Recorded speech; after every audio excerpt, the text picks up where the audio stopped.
Hi, I'm Brigette Stoner. I'm Wayne Stoner. And I was diagnosed with stage 4 lymphoma.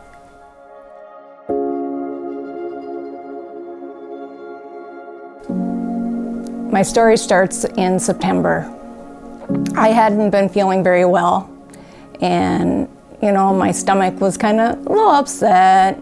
I noticed I didn't have as much energy as I used to, and it just came to a head, and I went into the emergency room. Wayne decided, nope, let's do it, let's just go. So we went to the emergency room in Staples, and I went in there thinking I have an ulcer. I had been taking a bunch of ibuprofen for a fractured finger and doing some therapy with that, and I thought, I have an ulcer, I'll be out of here in a couple hours after that. They did some blood tests. They said, yeah, you're definitely fighting something. And then they did a CT scan and came back and said I had a very large mass on my spleen, and they thought it was lymphoma, since that is the most common mass on a spleen. We had the spleen biopsied, and that verified that it was lymphoma. The PET scan showed that I had a spot on my trachea, and the spleen mass was pushing on my stomach in 2 areas and along my left kidney. It was butting up against that. Spot on your lung. There is a spot on my lung, but they're not sure what that is. We have yet to have that biopsied. They're not sure if it's a fungal infection or anything, but nothing, it hasn't grown either. I started treatments in October, which I received 4 chemo medicines in one day. The first time they split it up to 2 days just to see how I could handle it, and I thought, oh, this is a piece of cake. I thought, this is going to be easy, I can do this. It gets harder.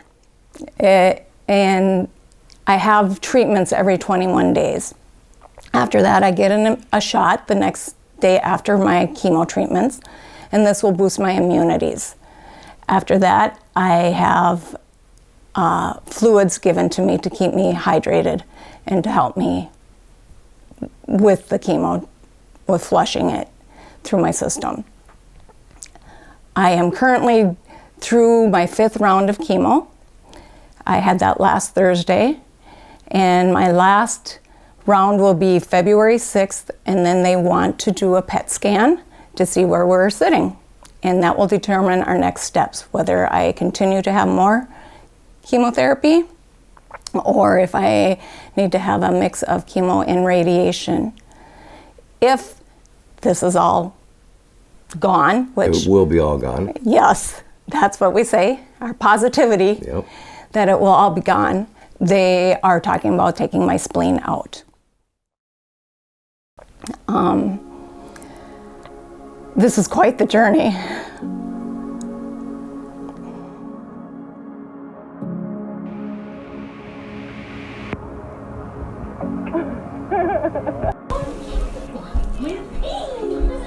I was the one who always went and did stuff. I got this stuff done. They always would say, oh geez, there's Mom going again. And it's hard not being able to do that. The energy is not what it used to be. I used to swim laps every day during the summer, exercised every morning, and now I don't do that. I'm very limited on my energy level. I tire so easily, and it's so weird to have that change in lifestyle. It's hard being the supporter all the time to asking for support or getting support from others. I think that is the hardest thing through all of this. But I told myself early on, as soon as we were at that ER and we heard that word lymphoma and cancer, I hit like a rock. But I said, okay, this is my next struggle, and I'm gonna do it. Okay. I have a task at hand, I have a goal, and now I have to do it. And just like anything else, that is what I've been doing. I have a goal and doing it. Halfway through. It hit us all hard for the first 4 days, and after that, Brigette, she decided, no, I'm gonna beat this thing. So that was our attitude ever since, mine and hers. The kids, the grandkids, they pray for us every single day. For Brigette, but for everybody. But all in all, Brigette always said she's going to kick this.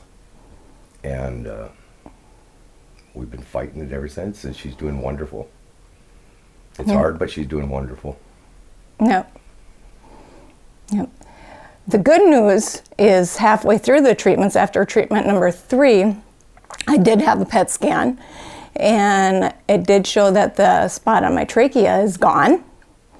The mass on my spleen has shrunk over half, so the poison going in me is killing the poison that's already in me. So that is the good news. So Wayne and I have been married for 32 years, been together 36. He has been here every step of the way. He's strong. Sometimes. Yeah. He has his moments also, and I'll tell him, you can't. I says, we got to be strong. You got to be strong. That's not, don't let it get to you. We're not going to let it win.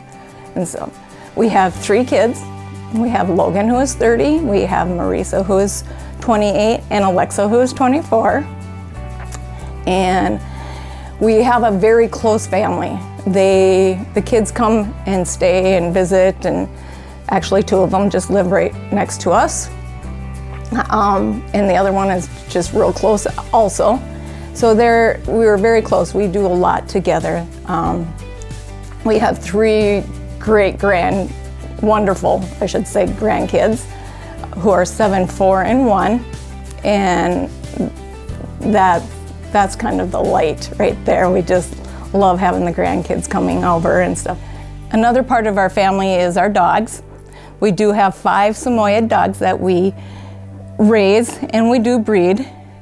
So that is something that we're working on. This is one of them, Winter. They sense something. Dogs always can sense issues that are going on. I see that, when I lay down, one of them will always be right on top of me. I was nominated by Janelle Yasgard. She actually lives just down the road from us, not too far.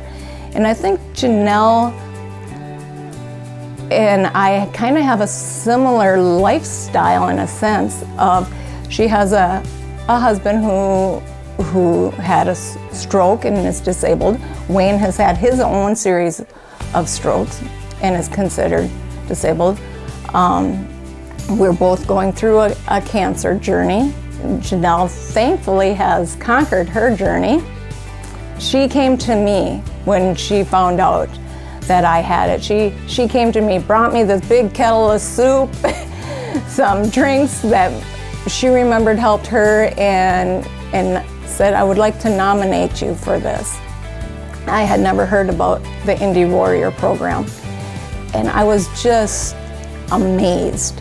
I had never heard of this organization, and I thought, wow, this is something that needs to be put out more. Wayne and I went on the website and we're reading everything and listening, and tears just kept coming.